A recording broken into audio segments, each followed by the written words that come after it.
pada bab 3B ini kita akan membahas yang pertama, membuat instrumen online dan offline untuk penelitian deskriptif dan korelasi. Nah, contohnya yaitu kuesioner, yaitu kuesioner terbuka, kuesioner tertutup, dan kuesioner campuran.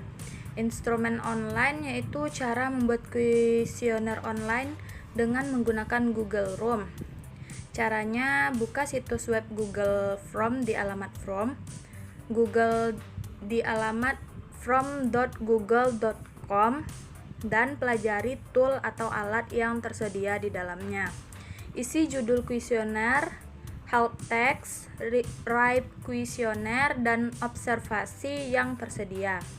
Klik menu add item, kemudian pilih salah satu opsi yang diberikan. Klik customize untuk diatur headernya. From hasil kustomisasi bisa dilihat melalui menu view live from.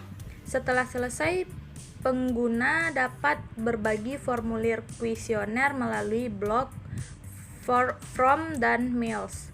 Hasil dapat dilihat melalui menu view responden. Selanjutnya, instrumen offline. Yang pertama, observasi, mengetahui atau memperoleh pengetahuan yang akan diobservasi, menentukan tujuan umum dan tujuan khusus, membuat tata cara observasi seperti metode apa, alatnya apa, membatasi dengan tegas hal-hal yang akan diobservasi, membuat catatan-catatan observasi. Sedangkan wawancara, menentukan topik penelitian, menentukan narasumber atau responden, menyusun daftar pertanyaan dengan memperhatikan konsep 5W+1H, mencatat pokok-pokok informasi berdasarkan jawaban narasumber. Catatan lapangan, memilih lokasi lapangan dan memperoleh akses untuk masuk dalam lokasi penelitian, memilih peran sosial, mengumpulkan data di lapangan, menganalisis data, mengembangkan dan mengevaluasi protesis kerja, memfokuskan pada aspek-aspek khusus dari setting yang diamati dan melakukan pengambilan sampel secara teoritis, serta melakukan wawancara. Instrumen offline yang berikutnya yaitu dalam bentuk kuesioner. Caranya, membuat daftar pertanyaan yang akan diajukan. Pertanyaan tidak boleh ambigu, memilih responden. Pertanyaan tidak boleh memicu jawaban yang bias. Kuesioner tidak boleh panjang dan bertele-tele. Kuesioner harus mencakup objek yang tepat. Berikutnya yaitu eksperimen.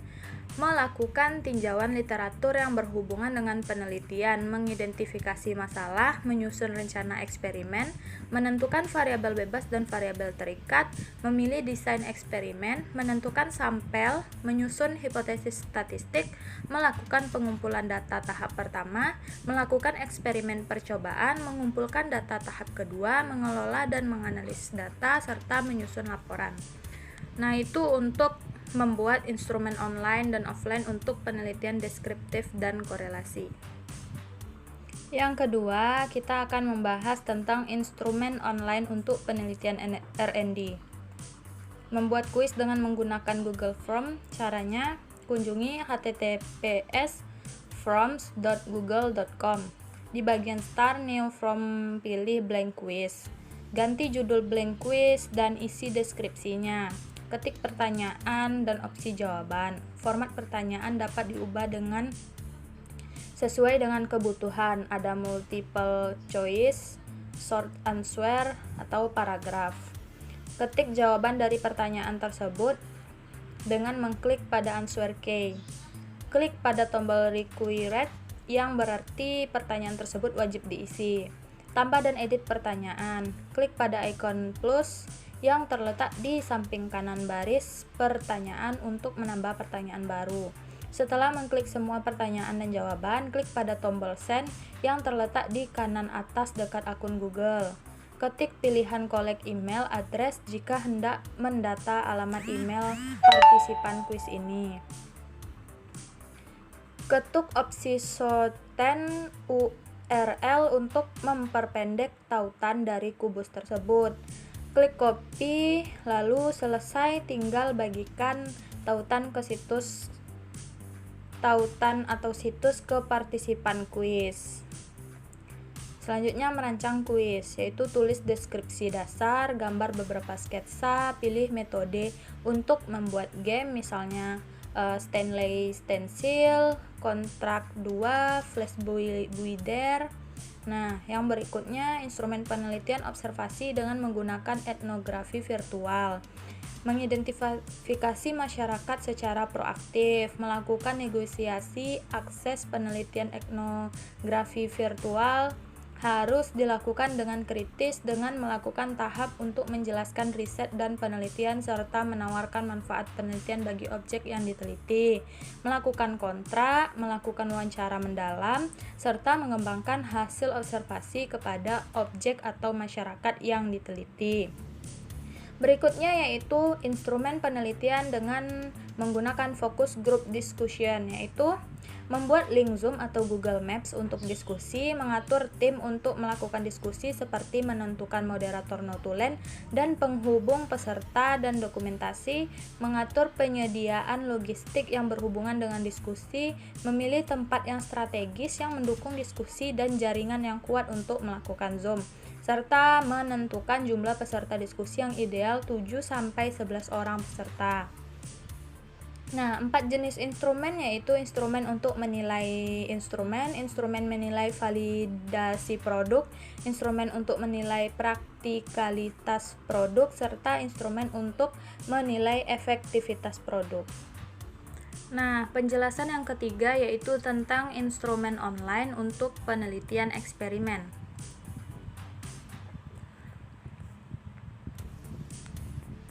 Instrumen online untuk penelitian eksperimen ini yaitu kognitif dan kognitif.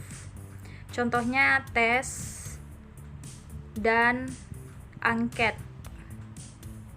Tes yaitu mempunyai akun Gmail, masuk ke menu Google Form, membuat Google Form dengan membuat pertanyaan yang ingin ditulis pada Google Form. Komponen yang harus ada pada Google Form yaitu identitas dari Google Chrome yang memuat garis besar tujuan dari Google Form tersebut, pernyataan persetujuan partisipasi, data pribadi seperti nama, jenis kelamin, usia, nama sekolah, tingkatan, dan sebagainya. Pertanyaan yang ingin diajukan pada tes dan post-tes. Untuk setiap pertanyaan yang dituliskan itu bisa bersifat wajib dijawab ataupun boleh diabaikan. Setiap pertanyaan yang diajukan dapat diberikan poin penilaian untuk membantu memperoleh data penilaian. Selanjutnya yaitu cara mengakses Google Form bagi partisipan. Klik link Google Form yang telah dibagikan oleh peneliti, isi setiap pertanyaan yang tersedia dan ikuti instruksi yang ada pada Google formulir tersebut. Nah, sedangkan yang bagian angket juga dapat dibuat di Google Form dengan cara yang sama. Penjelasan yang keempat yaitu tentang teknik pengumpulan data. Pengumpulan data melalui kuesioner atau angket, pengumpulan data melalui metode interview, pengumpulan data melalui metode observasi, pengumpulan data melalui metode dokumentasi, pengumpulan data melalui tes, editing yaitu pengecekan kelengkapan dan kebenaran kuesioner agar tidak terjadi kesalahan, scoring yaitu penulis menilai pertanyaan-pertanyaan yang terdapat dalam kuesioner tersebut, skor yang diberikan dengan memperhatikan tipe datanya sehingga tidak ada kesalahan pada soal yang tidak layak mendapatkan skor. Yang terakhir menghitung koefisien determinasi yaitu besarnya pengaruh variabel X dan variabel Y-nya. Itu untuk teknik pengumpulan data. Materi yang kelima yaitu teknik pengolahan data secara statistik deskriptif. Pengertian: statistik deskriptif adalah statistik yang digunakan untuk menganalisis data dengan cara mendeskripsikan atau menggambarkan data yang telah terkumpul sebagaimana adanya tanpa bermaksud membuat kesimpulan yang berlaku untuk umum atau generalisasi. Nah, penelitian yang dilakukan pada populasi atau tanpa diambil sampelnya dapat digunakan bila peneliti hanya ingin mendeskripsikan data sampel dan tidak ingin membuat kesimpulan yang berlaku untuk populasi di mana sampel diambil. Mencari kuatnya hubungan antara variabel melalui analisis korelasi, dengan melakukan prediksi, dengan analisis regresi, dan membuat perbandingan dengan membandingkan rata-rata data sampel atau populasi. Dalam statistik deskriptif tidak ada uji signifikansi, tidak ada taraf kesalahan, karena peneliti tidak bermaksud membuat generalisasi sehingga tidak ada kesalahan dari generalisasinya.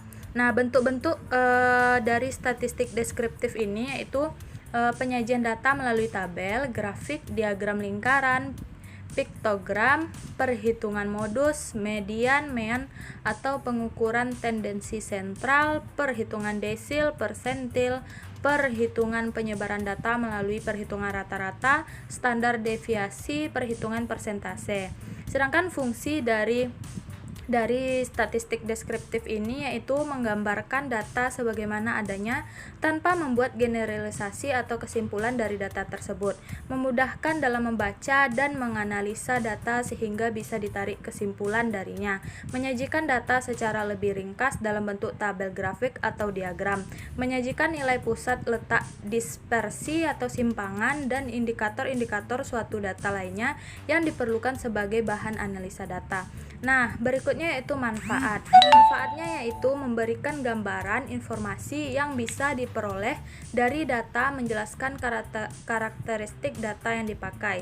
Sedangkan tujuannya yaitu untuk menyajikan ringkasan dari data dalam bentuk angka-angka statistik maupun secara visual seperti dalam bentuk diagram, tabel, atau grafik serta indikator-indikator dari data sebagaimana adanya tanpa membuat kesimpulan atau analisa atas data tersebut. Nah, ukuran statistik deskriptif yaitu ukuran pemusatan atau sentral tendensi dan ukuran deviasi atau dispersi. Contoh penggunaan statistik deskriptif ini yaitu contoh sederhana tentang perhitungan statistik deskriptif dengan menggunakan software Microsoft Excel, yaitu dengan cara masukkan data yang akan dianalisis dalam lembar kerja Microsoft Excel, klik data dan pilih data analisis, pilih deskriptif statistik, lalu klik OK, input rank data yang akan dianalisis dan pilih output rank, klik OK, maka akan muncul ukuran-ukuran statistik deskriptif. Materi yang keenam yaitu tentang teknik pengolahan data secara statistik diferensial, di mana teknik pengolahan data secara statistik diferensial ini yaitu teknik statistik yang digunakan untuk menganalisis data sampel dan hasilnya diberlakukan untuk populasi. Sampel diambil dari populasi yang jelas dan teknik pengambilan sampel dari populasi itu dilakukan secara random. Disebut statistik probabilitas karena kesimpulan yang diberlakukan untuk populasi berdasarkan data sampel. Data sampel itu kebenarannya bersifat peluang atau probability. Suatu kesimpulan dari data sampel yang akan diberlakukan untuk populasi itu mempunyai peluang kesalahan dan kebenaran atau kepercayaan yang dinyatakan dalam bentuk persentase. Bila peluang kesalahan 5%, maka taraf kepercayaan 95%. Bila peluang kesalahan 1%, maka taraf kepercayaannya 99%. Peluang kesalahan dan kepercayaan ini disebut dengan taraf signifikansi. Pengujian taraf signifikansi dari hasil suatu analisis akan lebih praktis bila didasarkan pada tabel sesuai teknik analisis yang digunakan. Pada setiap tabel sudah disediakan untuk taraf signifikansi berapa persen satu hasil analisis dapat digeneralisasikan. Contoh, misalnya dari hasil analisis korelasi ditemukan koefisien korelasi 0,54 dan untuk signifikansi untuk 5%. Contoh lain misalnya dalam analisis uji beda ditemukan signifikansi untuk 1%. Jadi signifikansi adalah kemampuan untuk digeneralisasikan dengan kesalahan tertentu. Adanya hubungan signifikansi berarti hubungan itu dapat digeneralisasikan.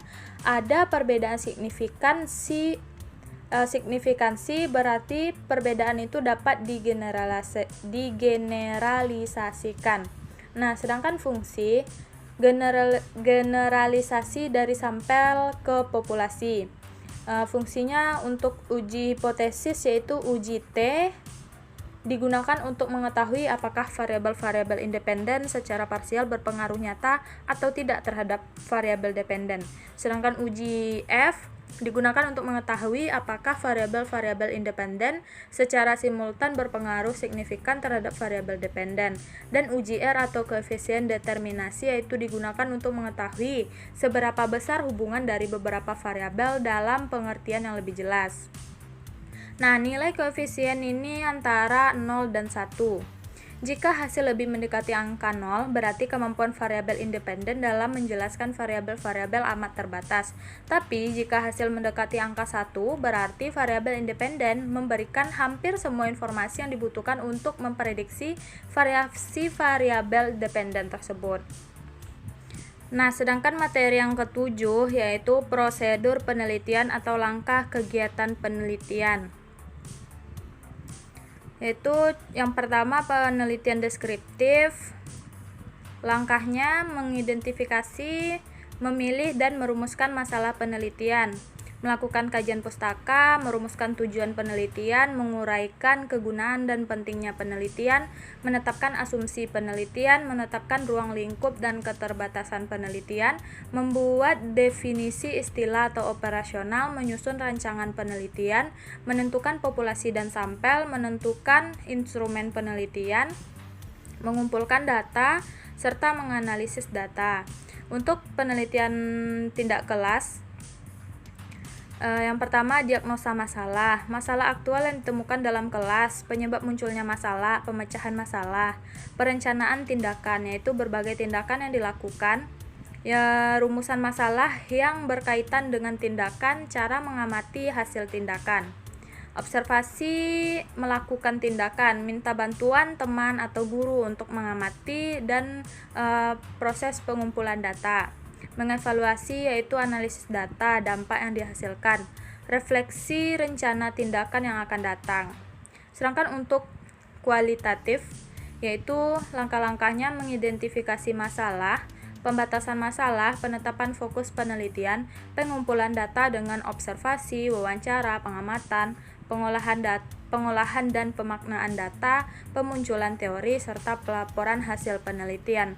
Sedangkan untuk penelitian kuantitatif yaitu menentukan fokus penelitian, studi pendahuluan, merumuskan masalah, menyusun kerangka teori, menyusun kerangka pikir penelitian, hipotesis, memilih pendekatan dan metode, menentukan variabel dan indikator, menentukan sumber data, menentukan dan menyusun instrumen, mengumpulkan data, analisis data, menarik kesimpulan, menyusun rekomendasi kebijakan. Selanjutnya untuk penelitian R&D, yaitu penelitian dan pengumpulan data, perencanaan penelitian, pengembangan desain, uji coba lapangan awal, merevisi hasil uji coba lapangan, revisi hasil uji lapangan, uji kelayakan, revisi produk akhir, dan diseminasi dan implementasi produk. Yang selanjutnya itu korelasi, langkahnya pemilihan masalah, sampel dan pemilihan instrumen, desain dan prosedur, analisis data dan interpretasi. Itu untuk prosedur penelitian atau langkah kegiatan penelitian. Selanjutnya materi yang terakhir pada bab 3B ini yaitu menyusun jadwal penelitian. Jenis kegiatannya pengajuan judul, penyusunan proposal, bimbingan proposal, seminar proposal, perbaikan hasil seminar proposal, pengurusan dan penerbitan izin penelitian, pengumpulan data lapangan, analisis dan penyusunan laporan penelitian, serta yang terakhir sidang munakasah. Waktunya, cantumkan dari bulan apa mengajukan judul hingga sidang munakasah. Dibuat dalam bentuk tabel. Nah, itulah untuk cara penyusunan jadwal penelitian.